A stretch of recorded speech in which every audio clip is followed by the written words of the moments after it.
सबक अमल स्टोरीज के मुअज़्ज़िज़ सामीन को खुशामदीद कहते हैं। वीडियो स्टार्ट करने से पहले आपसे एक छोटी सी दरख्वास्त है कि अगर आपने अभी तक हमारे चैनल को सब्सक्राइब नहीं किया तो चैनल को सब्सक्राइब कर लें ताकि हमारी आने वाली हर न्यू वीडियो आपको सबसे पहले मिल सके। तो चलिए अब बढ़ते हैं स्टोरी की तरफ। उसने सिगरेट का एक कश लगाया और अपनी महबूबा की तस्वीर बटुए से निकालकर दोस्तों को दिखाने लगा और बोला, चेक कर यार क्या कमाल की है, और तो चेक कर यार कैसे हैं, बस तेरे भाई पर मरती है। एक दोस्त बोला, शादी का क्या इरादा है?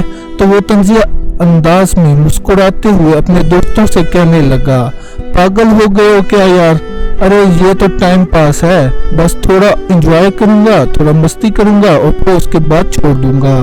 मैं पास ग्राउंड में ही बैठा था, अब उस लड़के की बातें तकलीफ देने लगी और मुझसे बर्दाश्त ना हो सका।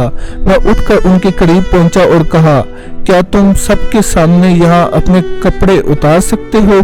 तो एकदम गुस्से से बोला कि जनाब आपका दिमाग खराब है, मैं पागल हूँ जो सबके सामने बेलिबास हो जाऊं? तो मैं बोला कि तुम एक लड़की को सबके सामने बेलिबास कर रहे हो, उसका सिर्फ ये कसूर है कि वो तुमसे मोहब्बत कर बैठी है। ये ठीक है कि उसकी भी गलती है, लेकिन इसका मतलब ये तो नहीं कि यूं इसकी इज्जत तुम सरे आम अपने दोस्तों में बैठकर लूटते रहो।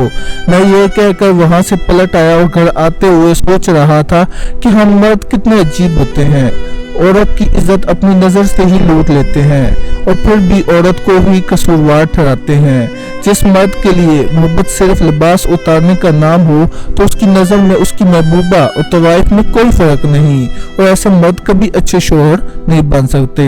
मेरी ये बात अगर आपको पसंद आई है तो इस वीडियो को लाइक कर दीजिएगा और चैनल को सब्सक्राइब करना मत भूलिएगा।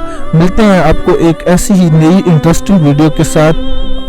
गुड बाय, टेक केयर, अल्लाह हाफिज।